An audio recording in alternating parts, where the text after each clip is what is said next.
episode 27 of A Trouble Shared, a podcast where two comedians try and heal the world by solving one of your troubles one at a time. My name is Johnny Cochrane, and I am not here alone. No, I am joined by someone who tried to bring out a rival track to rival West Ham's famous I'm Forever Blowing Bubbles, and instead theme it around troubles and saying I'm forever sowing troubles. It's Twayna Mayne. How you doing, Twayna? We know on a podcast that silence is negative, right? So I'm speaking straight away, Johnny, but I would like a minute's worth of silence for that appalling introduction. It's one of your worst. It's dreadful. It was bad. Yeah, it got what have you got? What have you got to say there, Johnny?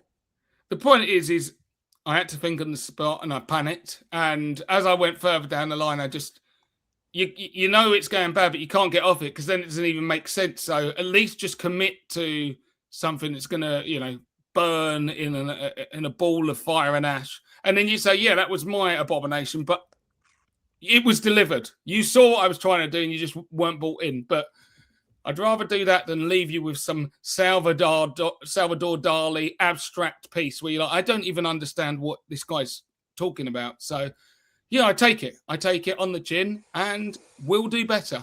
Please, it's all we can hope for. Us on this podcast, us on the podcast that is A Trouble Shared. That's me and you. So basically, I'm making it sound like there's a lot of people involved in this. It's just essentially us, Johnny.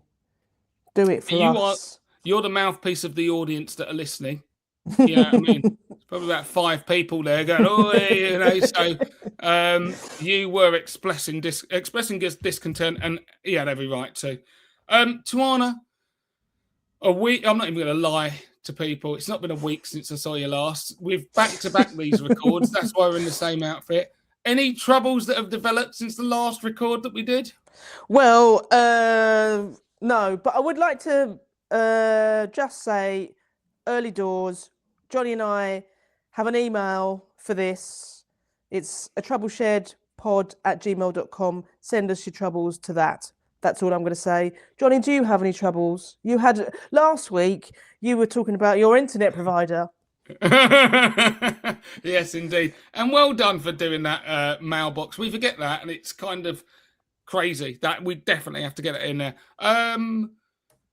Any troubles? I've been clearing out the shed a little bit, and do you know what? Like, my wife is. Do you want to do your bore about my wife? It's becoming a thing. My wife? There you go, my wife. Thank you. She is like scared of like creatures, little spider, any insects and stuff like that. And so I become the surrogate insect cleaner, pesticide person, not pesticides, but, pest control person. And so went into the shed, saw a number of things, including a snail that's shell hadn't fully developed. It was like in infancy. And yeah, there was loads of stuff. And spiders don't bother me too much. But the troubles in general were that it was quite dusty and ended up getting loads of like dust and cobwebs in the throw. I think they're cleared out now. But that's kind of one of my troubles at the moment, just dealing with garden renovations. Any tips or anything for that one? Are you so basically you have to be brave in these situations, and you're like, I don't want to be the brave one. Is that what you're saying? It's not so much being brave, because I just genuinely I'm not scared of spiders or anything like that. I don't like necessarily getting dirty for the sake of it, but it's more just got different garden renovation projects to do, and if there were any garden hacks that you might have to help me along the way. Maybe you can get a gardening outfit for starters. Maybe you can get like a hairnet for your hair so you don't get any creatures in your hair. I think that's important. You need to like get like a shower cap or something. Wrap your throw up. You've got to protect your hair, Johnny. Yes. This is why I came to you. I knew there would be something there.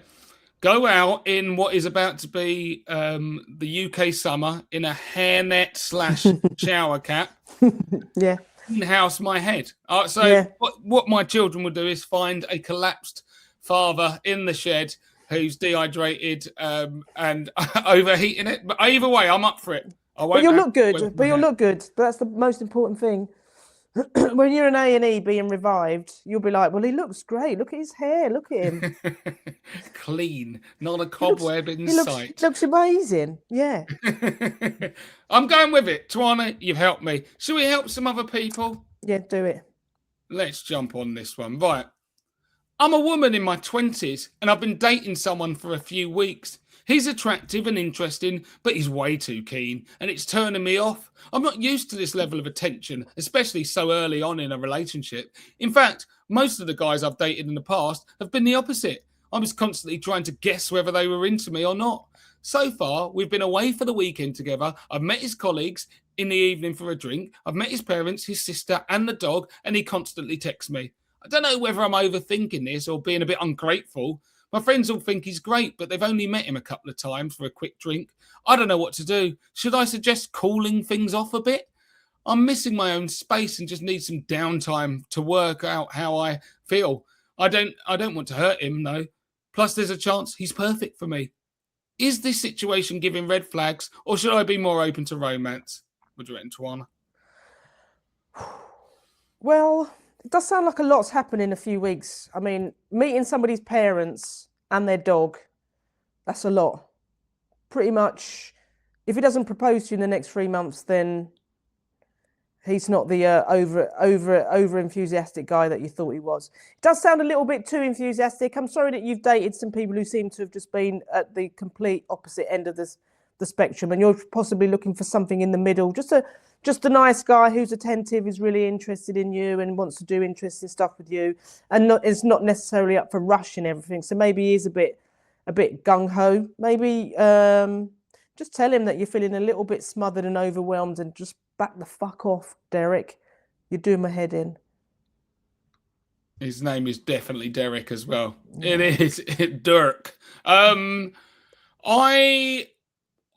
see. This is the thing I just find a little bit weird, and I understand that for some people, they've maybe had enough bad experiences so that if anyone is showing keenness and interest, it's like someone saying hello to you in London. You're like, are you going to try and rob me? It's like, no, I come from a place where we're friendly. Not everyone has bad intentions. And if you've been putting yourself in situations where you've met his parents, his sister, his dog, and Tex, then he might be thinking, hey, she's really into me as well. You know what I mean? And so I'm not going to slow down just to try and make it. That's ridiculous. So I'm just trying to say, and I think this person has somewhat got it, even in their paragraphs there, questioning whether they might actually be the right person.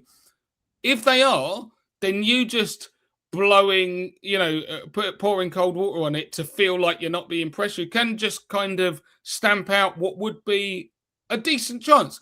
Most of these relationships won't work out anyway, but do you really need to put a massive barrier there just because you think, oh, it's going to move quick? Well, guess what? He's looking like he wants to move things to be in a relationship. If that's what you want, then just give it a go. There is every right, like you said, to maybe flesh it out and say a little bit of, look, can we just slow it down a little bit? Or you can even invent a few things that you've got coming up over the next couple of weeks to generate some natural, distance. But don't go completely the opposite way. Otherwise, you'll be here in a couple of months sending in another message to a trouble shared going, why are there no good guys out there? I can't seem to find anyone who, it's just chaos. And I don't think it's all this person's fault. It's the state of the dating scene in this country where you end up, and it's globally really, where you end up with people who are too skeptical of people with good, intent,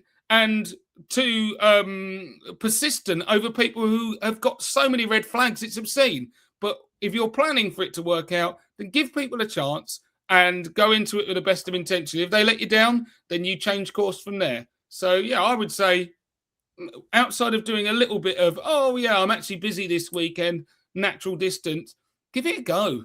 What else are you going to lose? Maybe slow it down a little bit, like Johnny said. Do you know what I mean? If it's all feels a bit too fast, yeah, slow it down, but don't throw in the towel and go, look, it's just too much because I'm not used to, I'm not used to this kind of attention. I'm not used to positive attention. It doesn't feel like, is this situation giving red flags? Not really, but trust your gut. Like, ask how are you feeling? Like when you've met his mum and his dog, have you enjoyed it? Has it been? Do you know what I mean? It's just like, just slow it all down and just see where it goes. Don't just, don't bin it and then go and find an absolute rogue and just go, yeah, there's no, like Johnny said, why am I forever finding rogues? Because you're giving away with somebody, giving up on somebody who's tried to get you to meet his dog. Exactly. It's a good dog. Good dog. I have no doubt. Give Derek Well, a chance. if it's a Chihuahua or something like that, yeah, but if he's got a nice dog, a nice dog is always good. Come on. Anything in give up. between XL bullies and Chihuahuas, that's a good dog. Yeah. Anything at those ends suggests that, you might want to have a think about it. But that's why I say as well, make it so you've got other things to do over the next couple of weeks, but don't say to him, like, should I suggest calling things off a bit? No, do not do that. Just do it. But don't. Mm-hmm. If you do that, then he's got every right to recoil and maybe just call it a day, because he might be like, well, hold on, I thought things were going well. This is the thing about relationships. You're trying to navigate each other's personalities. And every one of us in our dating game would have probably thrown it in with someone who might not have been the one, but might have been a good prospect, because we couldn't find a way of communicating on the right level. So just don't, throw Jack in something that could be good because you're getting a bit spooked early on by nothing that they're really doing. Say you've got you're busy the next couple of weeks, but you're keen to see him after that. And then you'll have every bit of space you need to know. And if you're still interested, then don't slow it down at all. Just go out of him. Give it a chance. Sorted that one out. Knocked out the park. Here comes the next one. I have a new close friend and I'm conflicted about whether I should inform her about her husband's misdeeds. Before we became close, I learned he had been sexting and sending nude photos to 2 women I know. He often makes inappropriate jokes. He recently sent me an inappropriate message, which, even if he was joking, made me uncomfortable. My partner no longer wants to see them as a couple. It has put me in an awkward position. I love my friend and wonder if she should know about all of this. What should I do? This is a tricky one, actually. It's one of those ones where you have to tread carefully, because otherwise the situation could be either manipulated by him or inferred in a way you're not intended to by your friend. Because if you come in there and go, oh, he's been sending me a message that is inappropriate, and then she doesn't think it's as inappropriate or is a joke, then it looks a bit like you're doing too much, and you may have a vendetta. And then what will end up happening is she might end up somewhat choosing him, and then she becomes isolated. So he's less likely to leave him anyway, because she hasn't got a support network around her. But I definitely think that you could be planting some seeds around this kind of thing. I'm interested to know what he had been sending nude photos to women, before he was in a relationship with her. So it's not an infidelity thing.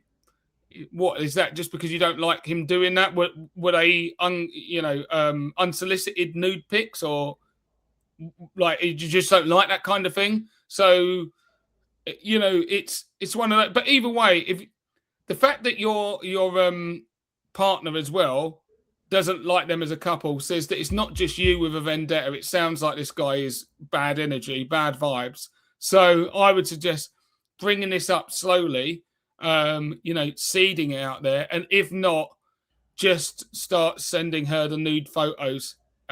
Send them over at random times and just be like, oh, is this your man? See how she reacts to it. You know what I mean? Maybe that would be the best way to blow it all up. What do you think, Twayna? Go out with her without him. Like, if your partner doesn't want to come along and be like part of a double date, then you should just go out with her just one-on-one, like you as gal pals. Do you know what I mean? You don't need no dreadful dudes. like as part of the social event. Like you don't like him, you don't. It sounds like a wrong un. Sounds like a bit of a knobhead. So yeah, sack him But off. she's saying about whether or not she should inform her about her husband's misdeeds. It's tough, isn't it? She's Mm. a new close friend. I mean, just like Johnny said, just send the nudes. Just go, look, I hear these. Do you recognise this form? Do you know this body? Do you know this outline? Are you familiar with this? Because I keep seeing this in my group chats. I was just wondering if I've just checked it against my other half and it's not him. Do you know who this is? Because everyone's going, guess who? So I don't know. So yeah, because apparently this person's been sending it in to somebody in the group. So yeah, just do it that way. You're so right. What you could do is invite your friend along to a life drawing event, and just place this her husband's nude photos out there, and just be like, "We're just going to draw this mushroom dicked wanker up here." Just start being like, "Yeah, maybe, yeah, I don't know where I got that from." Someone because to be fair, as I've reread it as well, it's become quite clear it's her husband. So he's been sexting nude photos to other women. At the end of the day, that says he's definitely done that while they've been married. It's not a boyfriend girlfriend, so he's been a wrong un. And also like making inappropriate jokes. I mean, yeah, and he recently sent you an inappropriate message and said, which even if he was joking, it's like you don't really. I don't know what you mean by inappropriate, but obviously it made you feel uncomfortable. That's the inappropriate part of it. You know, somebody's making you uncomfortable, like a friend, like a close friend. Their spouse is making you uncomfortable. That's a problem already. Do you know what I mean? So yeah, throw him under the bus. I would now, as I've read it, sometimes on the Trouble Shared, the response will develop as we talk it through, and that's here. I would share the nudes. Share the nudes with your friend. Say, look, this is what he's been doing. But do not lead with he sent me an inappropriate message. That ultimately is a bit subjective and would look like you involving. That should be the cherry on top of the nude cake. Yeah, you just add that. Oh, by the way, look at this message. Dog shit fella. Get rid of him. But maybe get him out on his own and then share the nudes and then go from there. And ultimately, even if she blows it up, she's a new close friend, so easy come, easy go. And your husband doesn't want anything to do with them anyway, so the only way she's compatible is if she gets rid. So there we go. Sorted, knocked out of the park. Let's go on to the next one. My partner, who is a fitness freak, has taken up smoking once more. It's triggering for me because I lost my mum to cancer and she smoked all her life. My partner is 38, and when we met, she told me she used to smoke. I'm 41 and I own a gym, so I know how important it is to look after yourself and how bad smoking is. Doesn't everyone? We go running together. If she'd been a smoker when we met, our relationship wouldn't have gone the distance, but I thought her smoking days were behind her. She went out with some friends 3 weeks ago. When she came back, I could smell cigarettes. I called her out on it and she shrugged and said, I just fancied a cigarette. She's now smoking regularly. I've seen them in her handbag. Our sex life has taken a dive because I can't bear the stench of stale tobacco. Is this the end for us? What do you reckon, Twayna? It could be. She doesn't sound like she wants to give up the old fags, the old smokes. So yeah, call it a day. If you're married, get a divorce. If not, just say it's over. Move out. Separate all your assets. Go your own. No, it's not the end. It's just a bump in the road. She likes the odd cigarette. Maybe sit down and explain to her why you're really anti-smoking. Maybe tell her to clean her teeth more often because she's got butt breath. Do you know what I mean? Just shame her. Maybe she'll give up again. She's just been out and got boozed up and had a few fags. Sometimes people do that. Have a cheeky little cigarette when they've been out drinking and then they sort of start smoking again after years. I don't think it's that much of a big deal. But obviously, you know, you're worried maybe for her health and because it reminds you of your mum. So maybe just have a chat and tell her how it makes you feel. But it's not the end for you. I don't, you know, usually I'm always like on this, yeah, it's the end of the relationship. I don't think it is. You're just a bit disappointed in her and you just want her to stop smoking. So tell her. And if not, when she's sleeping, whack a nicotine patch on her Yeah. and at night, you know what I mean? And then she'll wake up, she won't fancy the fags, she won't need them. Or stick one of them nicotine things under her gum, and then she'll just wake up with a bleeding mouth or something. The snus, Yeah. get a snus smuggle. Yeah, no, all of that. Or if she's got a nicotine patch on, do you remember those little candy sticks in the playground we all used to pretend we were smoking with?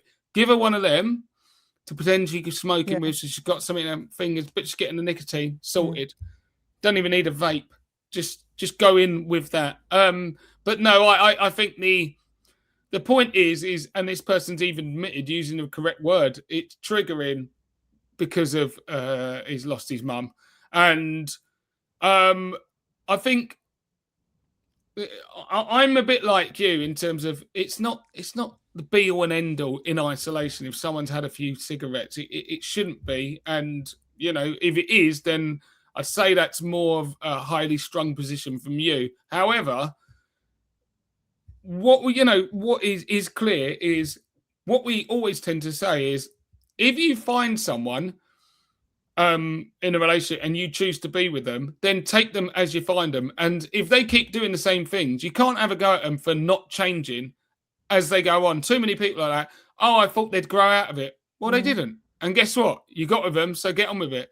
This person has presented herself one way and now gone back on that, which is something that you didn't want in your life. And you said you wouldn't even have got this far along with her if she had been a smoker. And so I do think that it's not in of itself the worst thing, but I do think you got to have a if it's bringing you to the point where you're questioning whether you're going to break up with her, then you should be bringing this up with her, saying, look, this is not just a casual thing. Like, I don't want you smoking.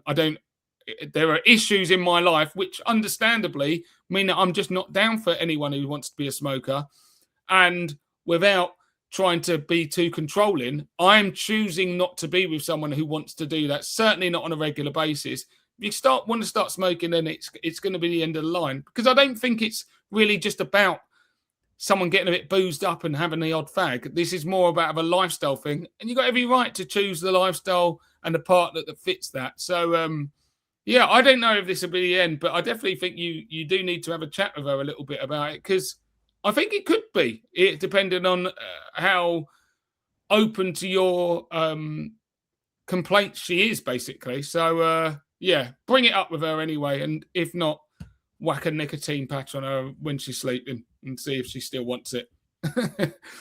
Sorted, knocked out the park. Next one. I'm a man in my early 30s. I've been on the apps for a year now, and after meeting a lot of men who seem to have either avoidant attachment styles or were emotionally incurious, I have come to the decision from now on, I'm only going to date men who are in therapy. It seems obvious to me, if someone isn't willing to go to therapy, then it's a sign they're not going to grow or have empathy for my own mental health journey. However, my friends say I'm classist and overprivileged, as not everyone can afford it. And I can get the sense too that they think I'm too picky. Am I right? Well, at least it sounds like you've got some good friends there. Because classist and overprivileged, yeah, those are some two pretty good words to describe it. The fact is you can't make assumptions that someone's not willing to work on themselves because they're not in therapy. Not everyone wants to be in therapy. Not everyone can afford and has the means to be in therapy. And I've never been in therapy, but I respect it. Oh, Johnny, it shows. I know, exactly. And this person will not date me. So there we go. I move on in my life. But no, I think that it really speaks a little bit more to this person's outward, outlook, basically, that they are being a bit judgmental, basically, is what I'd say, and a bit dismissive of other people. I do get the frustration when, anyone on dating apps these days, you can see the data and the statistics that back it up.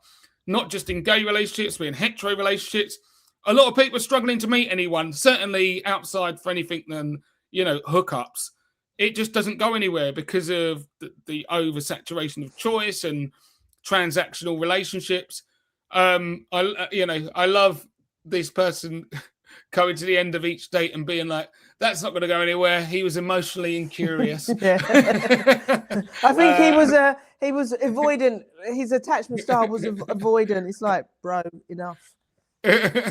Yeah, maybe you were just boring. There you go. It seems really obvious to me. No, I think that there's nothing wrong with having a preference for someone who has been in therapy or is open to it. But to be too dismissive of it, guess what? Maybe some people don't need therapy. Not everyone does need therapy. Some people deal with stuff in different ways. Exactly. And they have naturally kind of introspective minds where they will look at different things and try things. Not everyone needs to do it that way. So yeah, putting any barriers like that up, for me, I think you're being too restrictive, and it'll probably hamper you in the long run. Would you reckon, Twayna? But for your sake, this person who's written in, stay in therapy because you sound like you need it, pal. Yeah. You sound like you really need it. No, like Johnny said, I mean, you've been on apps. You're not really, like Johnny said, everyone sort of knows apps are not for like, no, I don't think I've met anybody who's met somebody on an app and they're in a long-term relationship. Sometimes it can happen, but it's more likely that it won't happen because it's just the nature of just the setup of that technology, just the way that works. It's not how it's going to work. So yeah, like it's already dysfunctional. Like the whole thing is the setup, the premise of that is already dysfunctional. So you're going to meet people who are going to be responding in a dysfunctional way because that's just the nature of how you're meeting people. Not everybody's going to need therapy. Not everyone's going to be interested in therapy. But don't use words like avoidant attachment style, especially on a date, or like you seem to be emotionally incurious. Like, do you not like my hair? It's just like, come on, just do something else. Go and get a hobby and meet somebody that way, and not worry about their emotional maturity or their relationship with their parents and just how they function. Just go and meet somebody and have a laugh and see how it goes. I just think it's projection, right? Like ultimately, if therapy was good for you, that's great. But it doesn't need to be the salvation for everyone. It's not going to be. It's kind of, you're sounding like therapy for you is a lifestyle rather than, a therapy. And that for me is like, if you hear like a vegan say, I'll only date vegans. Well, okay, that might work for you. But does that mean a load of vegetarians just, you couldn't get with, like get a grip, and so there might be people who haven't really done therapy, but they're not against it. Like it's too restrictive, and you're clearly valuing your own self far too high if you think you can just wipe out swathes of the eligible population because they're not exactly as sharing the same journey. I think you need to get a little bit of humility on that front and wind it back a little bit. All right, that one's sorted. Here we go. I am terrified that my utilities company will cut me off. I'm single and in my 50s. I've been living on my own since I broke up with my girlfriend. Recently, I missed an energy bill. When I realised the money hadn't gone from my bank, I quickly paid it off, but my anxiety has gone through the roof. I've always suffered from obsessive compulsive disorder and anxiety, but since I've been single, it has gotten worse. I cannot control my anxious thoughts, and I'm terrified the energy firm will cut me off without warning. I would sooner go hungry than miss a payment again, even by an hour. Anxiety is now affecting my sleep. Life is beginning to feel like hell. How can I stop this? Eat some food. eat. Get yourself a pot noodle. Sit down and chill. It's all right. You've paid it off. You're not being cut off. Maybe get yourself a new girlfriend because you can't cope without somebody reassuring you all the time. I don't know what's going on with this person, Johnny. I don't want to mock them because they sound like there's bigger issues possibly going on. But shall we mock them, Johnny? I'm just asking. No, I'm a middle ground as well. Obviously they've been open, they've got OCD, so it's not like, oh, where's this coming from? But yeah, the problem is when it's just not, based in reality. It's the person who can't leave their house for fear that they'll leave a window open or whatever. Like, it's, yeah, but you got to get on with your life as well. And you've paid your bill. It's an hour late. These energy companies, I think you need to fear paying the energy companies more than not paying them. Have you seen the state of the bills? But also, like, have you heard of a direct debit? Do you know what I mean? Like, 2026, there's like modern ways to get money paid into people's accounts without, you can be doing something at the same time. You don't even have to go press send. It's like, get in touch with your bank and say, I'd like to set up a direct debit, please. I've heard of this new thing called a direct debit. Every month, get the utility company to take at least £200 from my account. Money that I could spend on something else. Money that I could spend on fun. But yeah. What was that? Well, the thing is I think this person is over-egging the ability from the energy company to cut you off. They don't just cut you off if you've not paid by a day or whatever.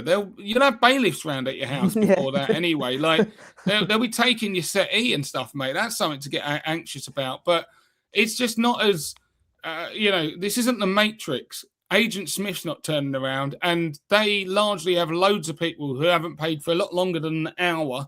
It's people who haven't paid in 3 months. And they're saying, don't cut off my energy because I'll never pay. And, and they're still dealing with that there. So I think that this person has already realised anyway, life is beginning to feel like hell. It sounds like you're trapped in your own mind. And this, like the last trouble, actually, I think you need to see someone about it. I think you need to get some therapy maybe, because this is probably not going to just completely resolve itself on its own. It sounds like you're deep in the weeds with this one. And you need to get some help. It's a sickness, essentially, an illness where you can't always manage it on your own. So get someone to help you out, but don't worry that missing a bill by an hour is going to mean that you can't play your PlayStation at night time. Everyone deserves that rest and R&R. Good, that one's sorted. Last one. I started chatting to a man online before Christmas and things were going well, but I had a dodgy feeling in my gut about him. When I put a picture of him up on my local Are We Dating the Same Guy online group, other girls said he was chatting to them, and one of them said he was toxic but didn't give any details. My first thought was that he'd rejected her, as I do know he's had many girlfriends but doesn't like commitment. That's okay with me, actually, because I'm not looking for anything serious right now. My question is this a massive red flag?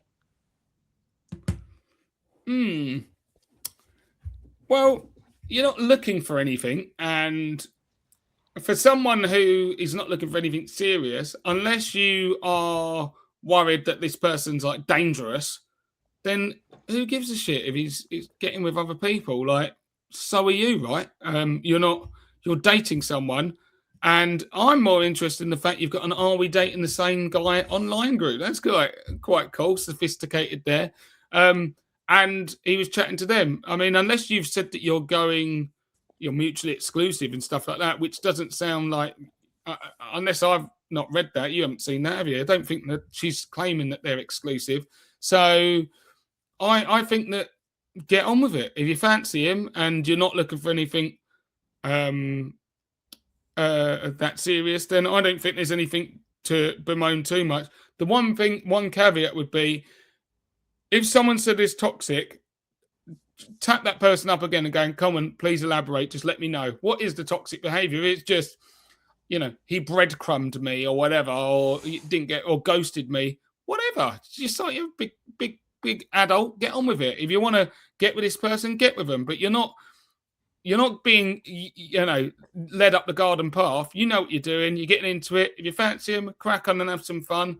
But don't worry about what red flags there are unless you're looking for something more serious, I would say.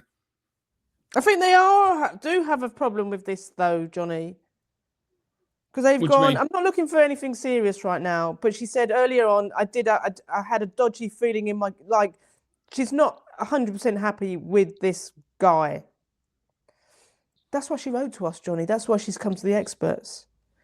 However, she's not happy. She's getting initially. I feel there's a dodgy. So she's dropped his picture in a local online chat group about scallywags and rogues who are, she's not 100% like I'm not looking for anything serious. I don't really care, because I think she does care. Otherwise, she wouldn't have checked out if anybody else was dating him. Yeah, so I think there's some blurred lines. I'm taking her at face value here when she says that's okay with me. Actually, you don't need to lie to anyone at a trouble shed, But I'm not. But you're not. No, fair enough. No. And you might be right, but I'm just going based on what she's written. Oh, I'm not looking for anything serious. Then, and if she's, wants to put it, are we dating the same guy? If she was looking for, I was worried that he might have, been aggressive with people or whatever, that's a good thing to check. And it doesn't sound like that's what it is. If it's he's a bit of a philanderer, then get on with it. Either get with him or get on with it. Because, what you're doing is, I want some no strings attached, but I actually want it with a guy who is actually kind of into me, and then I can get on with it. He's doing the same thing you're doing. So unless, as we said, it doesn't sound like there's anything that's a safety issue, then who cares if he's text some of your mates? It's you now. Do you fancy him? Crack on with it. That's what I would say. We split on that one. I think we're split on that one, Johnny, because I don't think she's particularly happy with the fact that he possibly is seeing other people. Even though I think she's trying to be cool about it, I don't think she's actually as cool as she would like to be. And now somebody said he's toxic. I mean, that could mean a whole load of things, but like Johnny said, find out what they mean by toxic. Do you mean that he's toxic because he's a bit of a player and sort of everyone knows that? Cool. But if there's more to his being, like, is he controlling, blah, blah, blah, not cool. Do you know what I mean? But I think... Exactly. I don't think she's 100% happy about him seeing other girls have said, but is he still seeing them? Blah, blah. I think she just wants to know sort of where she stands in his life, possibly, without asking him, but it's just basing it on assumptions and other people commenting without getting a bigger picture. So find out, and then if it all sits well with you, go for it. I think that is sound advice, Twayna. And that's another episode down, 27. As Twayna says, if you want any of your troubles sorted out here by 2, I mean, we are experts at this stage, 27 deep. Oh, yeah. If you want to check it, Google us, baby. Then do get in touch. A troublesharedpod@gmail.com, is that right? Yeah. There you go. Come on, let's go. And help us out here, people. If you like this podcast, play your part, please. That would be great in supporting it.